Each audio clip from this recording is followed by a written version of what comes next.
want to say hello to the ladies and gentlemen? Huh? No? Okay. I told you guys she was camera shy.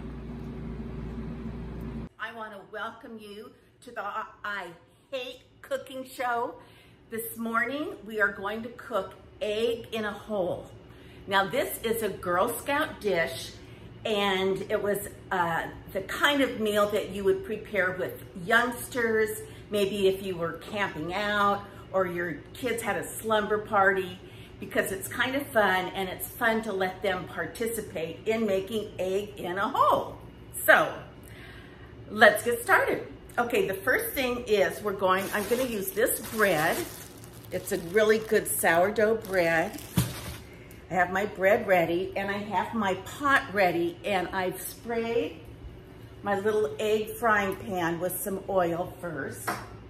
And then I'm going to put this piece of bread in the pan. And I'm actually going to turn the fire on and get the bread heated up. But in the meantime, I'm gonna take this glass and I'm gonna make a hole in the bread. So this is how I'm gonna do that. Right in the middle. So this is the part the kids like to do, if it turns out. But see, I'm not a good cook. I hate to cook, so it usually does not turn out. So let's see. Okay, hallelujah. Hallelujah. Praise the Lord. Okay, we're gonna just put that right there.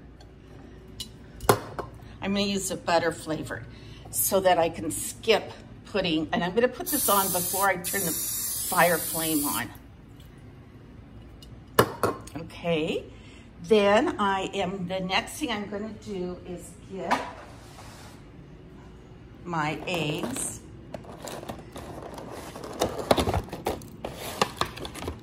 I'm gonna try to do 2 because I know Shelby will be bugging me to eat some of this. So let's see if I can do this while I hold well, I can't. Not only do I hate to cook, how in the heck am I supposed to do this? Hold on. Okay, I'm gonna crack the egg and aim for that hole. Victory! So at this point it looks like this, and the kids like this too. They're Shelbers. Let's see if I can. So there you go. And you can salt and pepper it to taste. Turn the fire on. Because this is a cooking show, I am. I'm going to put well, no, I'm not. I'm not going to fry this other egg because I want you to see what it looks like with just one egg in the hole. And while that's cooking, I have poured a glass of iced tea in my Pinkies Up cup. That was a Christmas gift from one of the bridge ladies. I'm also going to put some of this everything bagel on this, which, by the way, this is hard to find.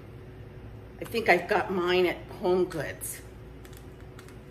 I can't get it open, so I'm gonna have to go like that. So I hate to cook. Okay, just sprinkle that all over the place. A little bit of salt. And this top does not work. It's like, another reason I hate to cook. And I'm gonna put a dash of pepper. Yay, got it open. Okay, now let's see. Let's see how things are moving along. So, and you kind of want to, or I do, I want to crack the egg because I want to smear the egg all over the bread. So I'm going to show you what it looks like right now. Hang in there.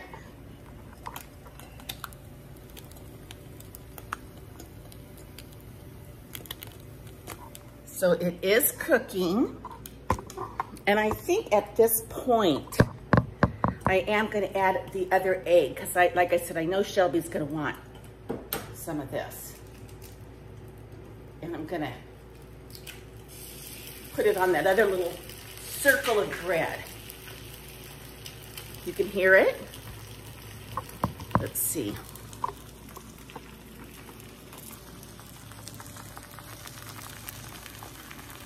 Now my camera is facing the light here, so this is not a very good shot. But I'm gonna grab a plate. These cute little plates I got at I think I got these at Marshall's years ago. All right, it's cooking.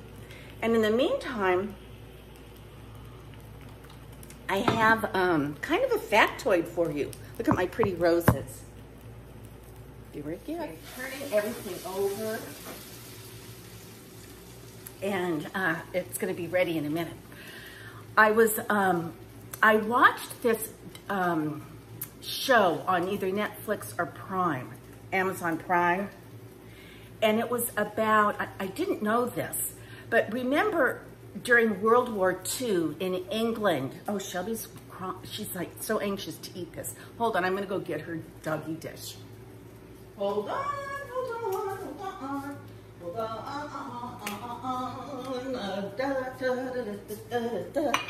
Okay, I wanna give her egg when it's still a little uncooked. Here's hers. That was the circle, and then there's a little egg on top. That's poached.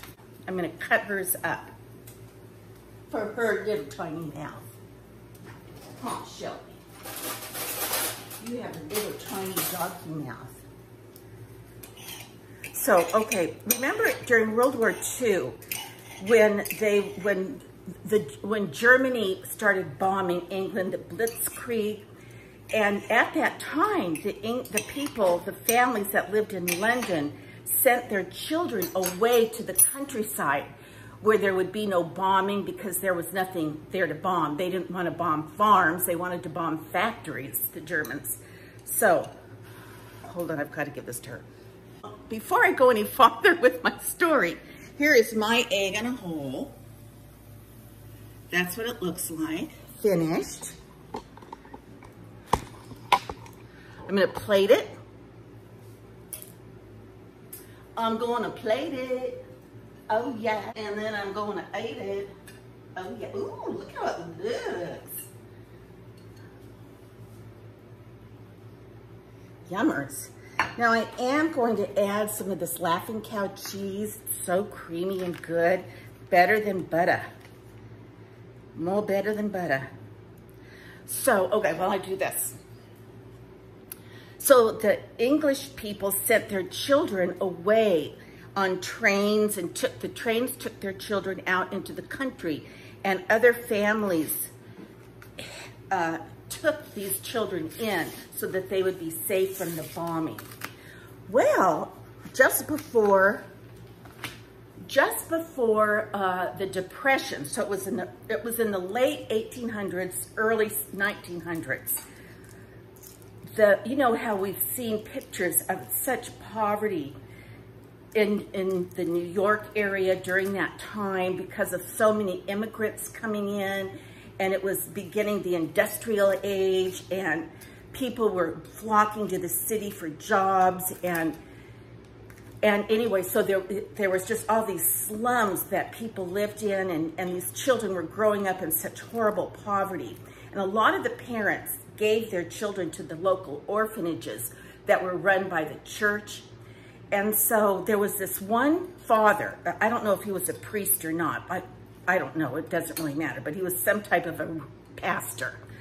And so he said, okay, what I'm gonna do is, I'm gonna take like 13 kids at a time from this orphanage, and I'm gonna put them on a train, and we're gonna go to Iowa, because Iowa was a vast farming community. They needed people to work the farms. The families cherished and valued children because children became part of the workforce on their farms. And so they took these orphans to Iowa. They would line them up after they got off of the train. They would line the kids up. They gave them their change of clothes so that they were wearing their good clothes when they got to the train station. I better wash my hands. And they told the kids, this is just sad, but they told the kids, you know, if you know how to sing or dance or whistle, do that while the people are looking at you, so that you will be more attractive to them. Honey, that's all you get. Look at her. She's so forlorn. Look at her. Here she is. What? That's all you get, honey? Oh, she knows she's on camera and she doesn't like to be on camera. Oh, honey, you're so sad. My gosh. So, okay, then what happened is that these farmers usually took one child. Sometimes, though, if they were siblings, once in a while, a family would take the siblings together. But most often they didn't. But they tried to keep the siblings in the same town and in the same area, so that on church days and stuff like that, they could see their brother or sister. So the kids, now here's the good news. The orphans, most of them, or many of them, thrived because they had a steady home. They had animals to care for. And you know how animals are just so healing. So like, for example, the girls maybe had chickens that they cared for and pigs, while the boys had the larger lot, like the cows and the horses and stuff like that they were in charge of to feed and take care of. She's over there crying and it's driving me crazy.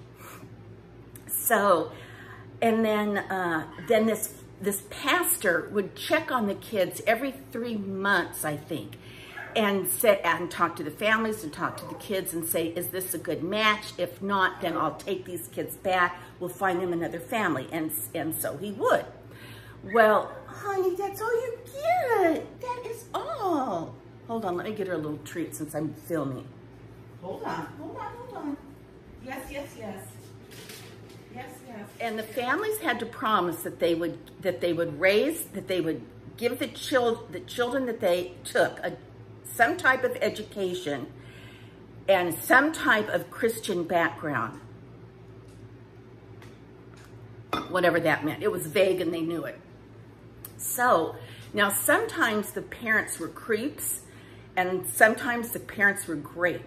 And so this pastor, you know, he kept great records, and he tried to get kids out of a family that was a mean family. And lots of times the families just said, you know, it's just not working out. You need to take this child away. Can you imagine? Okay, so in this documentary, they follow two people. These people are no longer alive, but they follow two people, one young woman and one young man. And anyway, they follow them until they eventually do pass away, but they end up having great lives. And this father, or pastor, is a thread in their life throughout their lives. But I didn't realize that in America, we also took orphans.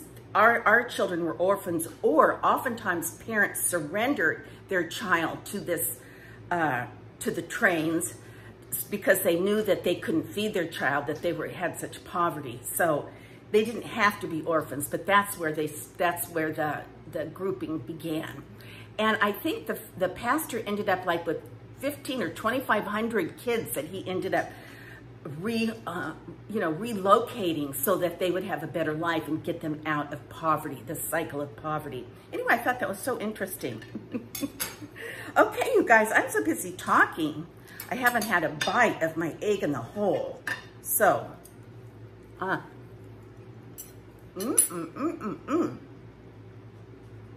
pretty darn good. That concludes my I hate cooking show. And today's egg in the hole went off pretty much without a hitch. Unfortunately, my dishwasher is not working. It just won't start. So I have to tackle that. But in the meantime, P.S. I love you. Mwah. Until our next conversation. Bye-bye. Was that good? Did you like that? Are you glad Mommy let you finish her egg in a hole?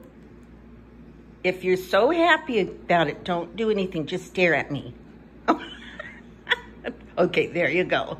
All right, baby girl.